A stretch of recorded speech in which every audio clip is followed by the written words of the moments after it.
Le podcast de la CPTS Paris 8. Je suis avec Sylvia Horstmann, vous êtes gynécologue médicale. Bonjour. Bonjour. Et vous êtes à l'hôpital Foch et vous êtes la co-coordinatrice de la filière Endo, Centre et Ouest de l'Île-de-France. C'est ça, exactement. Alors aujourd'hui, on va parler du traitement hormonal dans l'endométriose. Alors d'abord, pourquoi un traitement hormonal dans l'endométriose ? Alors, merci pour votre question. Tout d'abord, il faut comprendre que l'endométriose, c'est une maladie hormonodépendante. Donc, ces cellules endomètres-like qui vont se trouver à l'extérieur de l'utérus sont soumises aux hormones gonadiques. Ce qui fait que les rationnels des données des traitements hormonaux est très simplement celui d'induire un blocage ovarien, donc ce qu'on appelle en médecine une aménorrhée, donc une absence de règles. L'objectif de cette aménorrhée est principalement celui de réduire les douleurs. C'est très important de comprendre ça parce qu'il s'agit donc d'un traitement symptomatique de la douleur et non pas d'un traitement curatif. D'accord. Et ça, c'est très clair dans l'esprit à la fois des professionnels de santé et des patientes ? Écoutez, c'est ce qu'on essaye effectivement d'expliquer aux patientes en consultation. Et toute la difficulté est justement de trouver la bonne molécule qui s'adapte à chaque patiente. Parce que ce qu'il faut comprendre, c'est qu'il n'y a pas un seul traitement hormonal efficace possible dans les cas de l'endométriose. On a tout un panel de traitements qu'on peut utiliser. Et c'est différent en fonction de chaque individu ? Et la réponse, effectivement, au traitement est très individuelle, très personnelle et difficilement prédictible en amont. D'accord. Est-ce qu'il y a une espèce de gradation ? C'est-à-dire on commence par telle drogue et puis on passe à telle autre, puis telle autre ? Alors, effectivement, nous avons des traitements de première intention et des traitements de deuxième intention qu'on utilise uniquement en cas d'échec de premier. Donc, les traitements de première intention, c'est principalement des estroprogestatives ou des progestatives seules et sous plusieurs formes, pas uniquement par pilule. On a plusieurs formes et voies d'administration.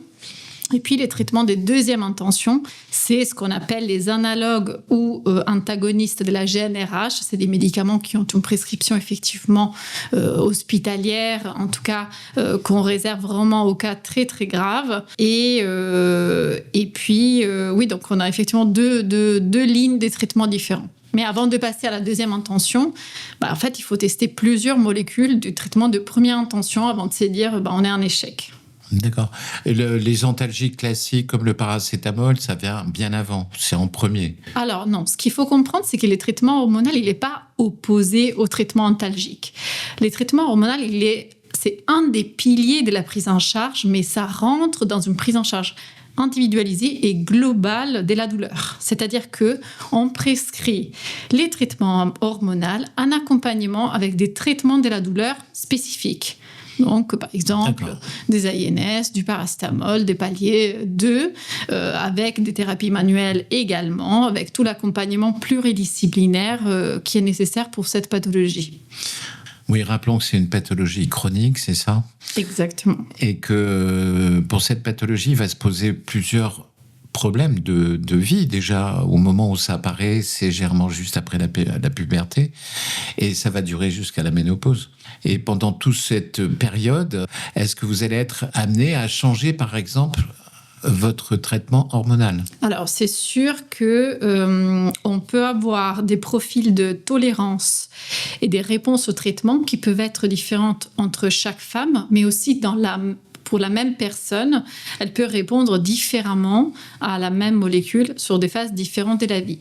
Un élément très important qu'il faut prendre en considération, c'est aussi que le traitement hormonal est évidemment un traitement contraceptif. Donc, on ne va pas prescrire un traitement hormonal chez une patiente à un âge fertile qui a un désir de grossesse. Bien sûr. Donc voilà, effectivement, il faut réajuster, d'où l'intérêt aussi d'un suivi régulier pour les patientes avec endométriose, pour bien comprendre aussi la tolérance des traitements hormonaux. Parce que ce qu'il faut savoir, c'est que on doit évaluer d'abord si effectivement les traitements arrivent à mettre un aménorrhée, c'est-à-dire à bloquer complètement les règles, mais aussi quelle est la tolérance de la patiente de ces traitements. Est-ce qu'elle a des effets secondaires qui sont invalidantes au quotidien et qu'elle n'arrive pas à gérer avec des techniques qu'on peut donner à la patiente? Et auquel cas, il faut comprendre pourquoi et réajuster en fonction de ce qu'elle nous dit la patiente. D'accord, et en changeant parfois de mode de traitement hormonal, vous pouvez diminuer éventuellement ces effets secondaires éventuels. Tout à fait. Tout le monde n'a pas d'effets secondaires. Tout le monde n'a pas des effets secondaires et tout le monde n'a pas les mêmes effets secondaires. Et ça dépend beaucoup du profil de la patiente. Par exemple, je vous fais un exemple banal, il y a des patientes qui ont des profils plus pro-androgéniques, donc ils vont avoir une tendance à avoir un petit peu d'acné, un petit peu d'alopécie, un petit peu de prise de poids. Et donc, chez cette patiente, on va plutôt privilégier des molécules qui ont une composante progestative qui est en effet faiblement pro-androgénique.